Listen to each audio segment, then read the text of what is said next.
היי חברים, שמי אליסה, והיום אני רוצה להראות לכם איך יוצרים מכונה וירטואלית. כעיקרון אני מניחה שכל מי שהגיע לסרטון הזה הוא כבר יודע פחות או יותר למה מיועדת מכונה וירטואלית, אבל אני אסביר לכם בגדול. כעיקרון זה לצורך לימודים, מבחינתכם זה מחשב בתוך מחשב, Windows בתוך Windows או Linux בתוך Windows, שאתם יכולים להשתמש בו ולעשות עליו ניסויים ולעשות עליו דברים חדשים, מבלי לפגוע במחשב הלוקלי, המחשב האישי שלכם. יש כמה חברות שנותנות את השירות הזה של מכונה וירטואלית. יש את VMware לדוגמה, יש את Hyper-V, שזה ממשק של מייקרוסופט, שהוא מובנה בתוך שרתים, והוא מובנה גם בתוך Windows 8 מי שיש לו. יש את Virtual PC, שזה גם של מייקרוסופט. אני אישית משתמשת ב-VirtualBox, מבחינתי זה ממשק שהוא חינמי, חינם, והוא נורא נורא נוח. אז לכן אני אראה איך משתמשים בו. אז בואו נתחיל. אנחנו דבר ראשון נלך לרב גוגל, ובתוכו נרשום VirtualBox, שזה השם של הממשק שלנו, שם של התוכנה. אני בכל מקרה, VirtualBox, יופי, בלי אבי. אני בכל מקרה אשים לכם את הלינק מתחת לסרטון, שיהיה לכם יותר נוח, אבל שתדעו את כל התהליך במידה ו. אנחנו נכנסים, האתר הראשון שנותן לנו זה VirtualBox, ובתוך האתר אנחנו הולכים ל-Downloads בשביל להוריד את התוכנה עצמה.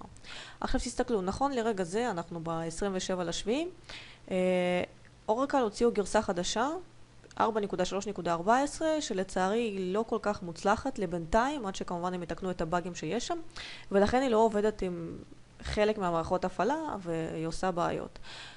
אם אתם מורידים את זה ואתם רואים שזה לא עובד, אז תלכו לגרסה הקודמת. איפה אתם יכולים למצוא את הגרסה הקודמת? יש לכם פה למטה older builds, שאתם הולכים לכאן 4.3 ופשוט הולכים לגרסה הקודמת, שזה 4.3.12.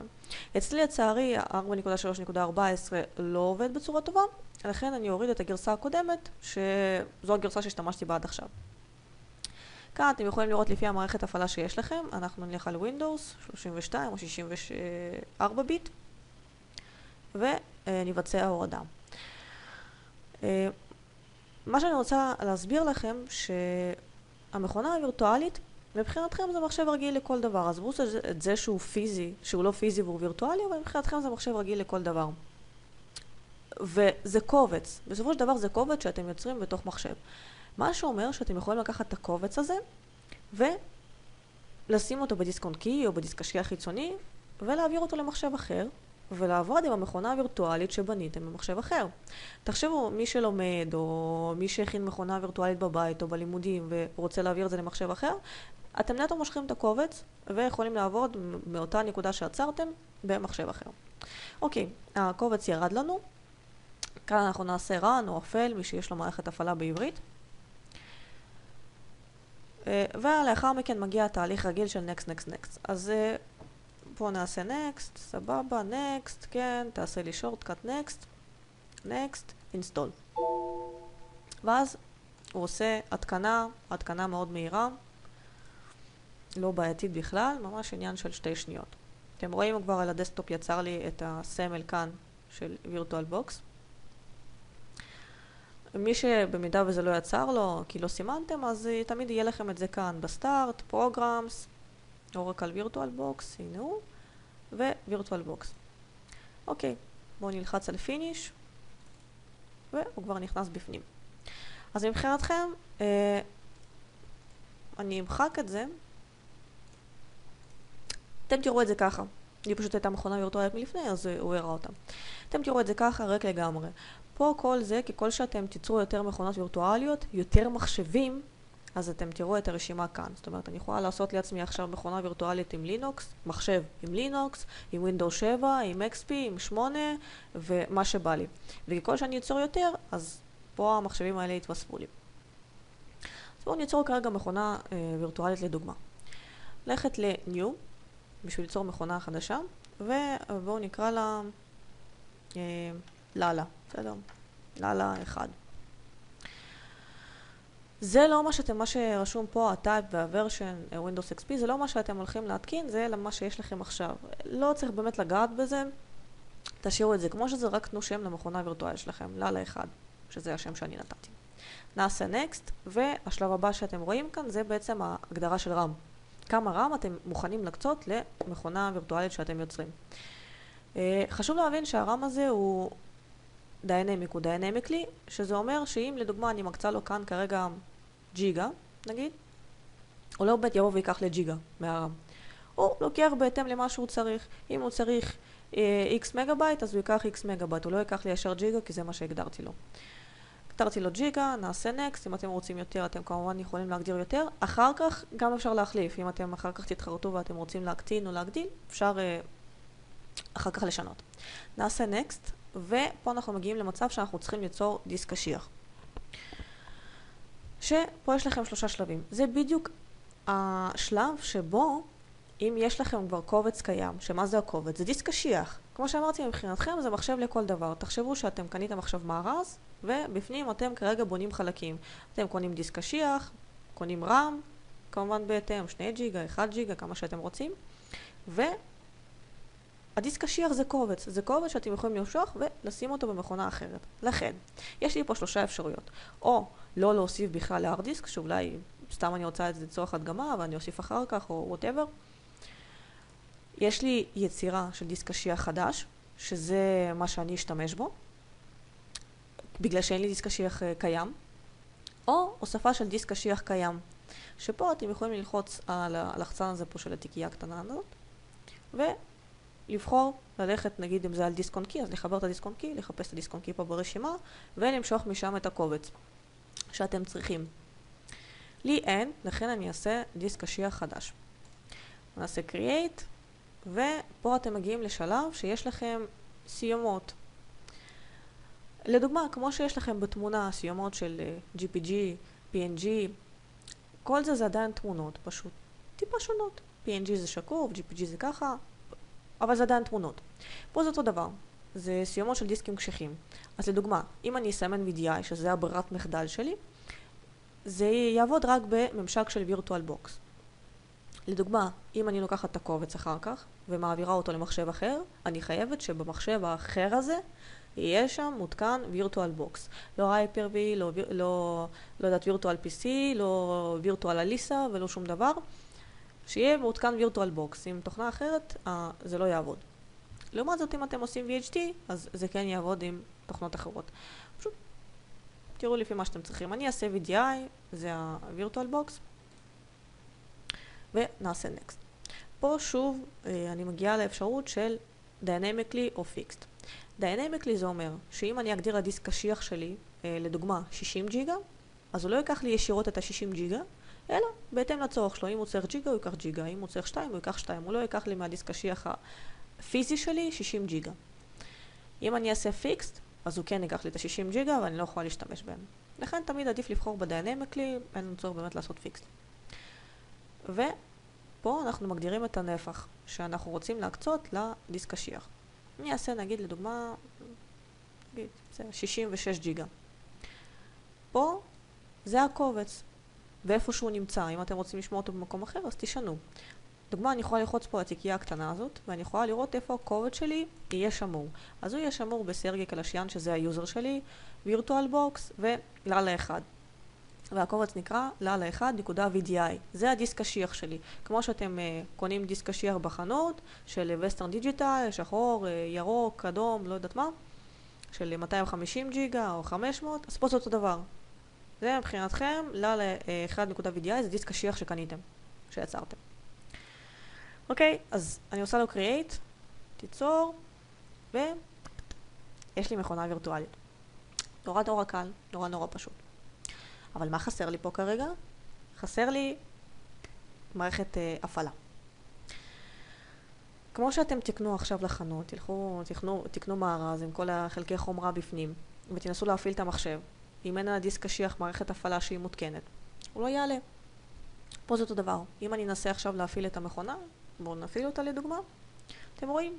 אין לי כלום. מסך שחור, אין לו לא Windows, לא Linux, אין לו שום מערכת הפעלה, אין לו ממה לעלות. אז שימו לב כאן, שאתם מכבים את המכונה, יש לכם פה 2 אפשרויות, Save או Power Off.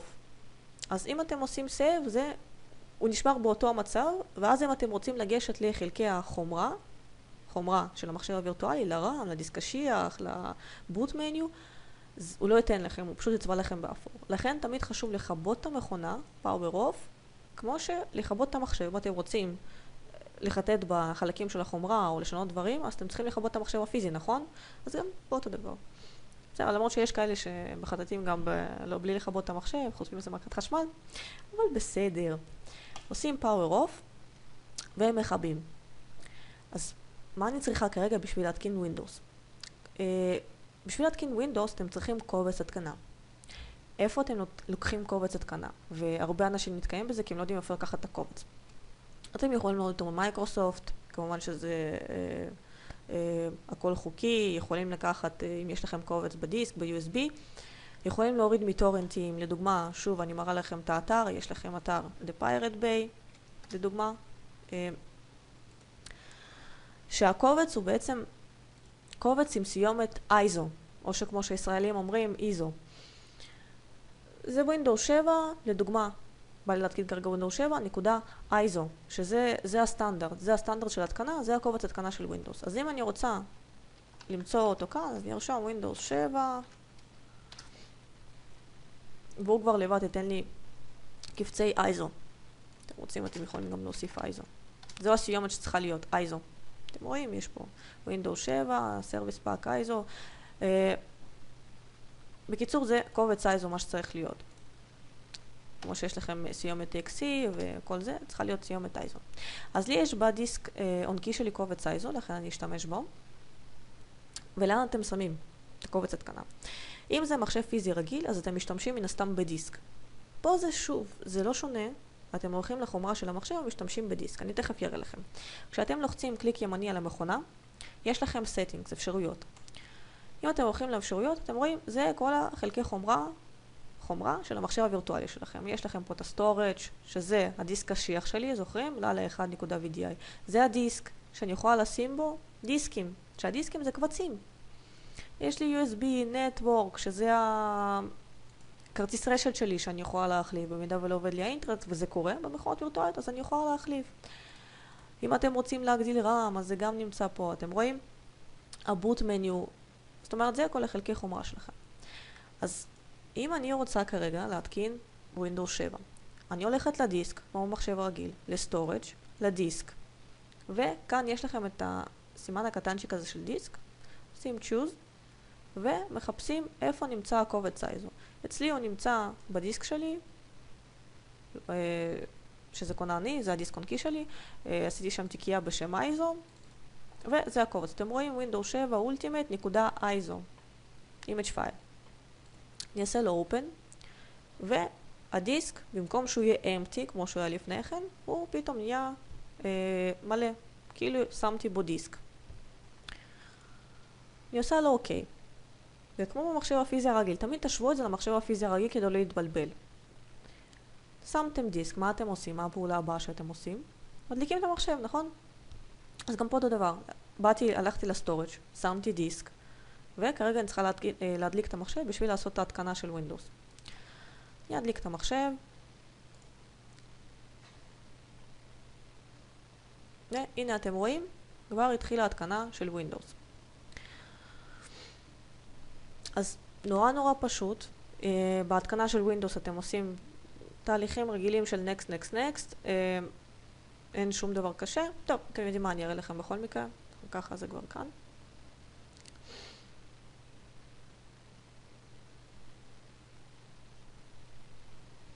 פשוט שתבינו שאם אתם יודעים להשתמש בווירטואל בוקס, וזה נורא קל, זה באמת, זה קצת פשוט תתאמנו על זה, ואתם כבר תדעו להשתמש בזה פיקס. אתם גם תדעו אחר כך להשתמש ב-Hyper-V וב-VMware, כי העיקרון הוא אותו עיקרון, כמו שכבר אמרתי. והנה אתם רואים, ההתקנה כבר התחילה, זו התקנה רגילה של Windows. זה מבחינתכם, כאילו אתם עושים Clean Installation, כאילו אתם עושים כרגע פורמט למחשב. תחשבו שבווירטואל בוקס אתם יכולים לעשות מלא כאלה. אתם יכולים גם לעשות לינוקס, גם Windows 8, גם ויסטה אם בא לכם. כל מערכת הפעלה שעולה בדעתכם אתם יכולים להתקין כאן. חוץ ממק כמובן, הוא בעייתי קצת. טוב, חברים, זה לוקח יותר מדי זמן. אז אנחנו לא נעשה את ההתקנה של Windows. זה בכל מקרה, שוב, זה תהליך רגיל של Next, Next, Next. אין בזה שום דבר קשה. אני אעשה לזה, אם אתם רוצים, טוטוריאל בנפרד. אז שיהיה לכם... טוב, נו, זה עלה. אני סתם מאיימת, בסוף אני אומרת את זה. אוקיי, אתם רואים פה, אתם בוחרים שפה, Next, Install, נורא קל. זה כל הסיפור של פורמט לעשות.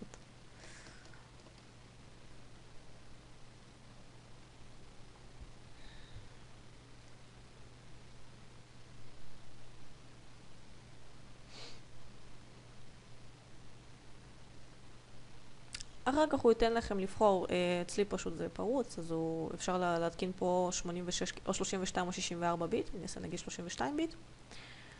הסכים לתנאי שימוש כמובן, ו-upgrade זה אם אני משדרג לדוגמה לא יודעת, מ-7 ל-8, ש-custom זה clean installation, זה אם אין לי מערכת הפעלה או שאני רוצה למחוק את המערכת הפעלה הקיימת שיש לי ולשים במקומה משהו אחר. זה הדיסק קשיח לי. שאתם רואים, זה מה שהגדרתי לו 67 ג'יגה, ואני יכולה או להשאיר אותו כמו שהוא, פשוט לעשות next ואז הוא ייתן לי ככונן C, או שאני יכולה לבוא ולחלק אותו למחיצות. נגיד, להגדיר, לא יודעת, סתם כרגע, נגיד 30 לכונן C למערכת הפעלה, ו-D מה שנשאר. זהו מה שבא לכם, אז אני אעשה נגיד next, והוא מתחיל בתהליך של התקנה. זהו. אחרי שהוא יסיים כבר את כל האחוזים, סיימתם להתקין Windows. אחר כך כל מה שאתם צריכים לעשות זה נטו להדליק את המכונה וירטואלית, שמה זה אומר להדליק? זה פשוט ללחוץ עליה פעמיים. שימו לב שכשרשום פה running זה אומר שמכונה רצה, אז תמיד חשוב לסגור אותה לפני, שימו לב לדברים האלה, לעשות power off. מקווה שעזרתי, מקווה שהדרכה הזאת עזרה לכם. בנוסף, אם אתם מחפשים, או מישהו שאתם מכירים מחפש טכנאי מחשבים באזור באר שבע, התקנה של רשתות גם, אתם מוזמנים לפנות אלינו, המספר טלפון הוא 053-533-1069. שיהיה לכם המשך יום טוב, ביי ביי.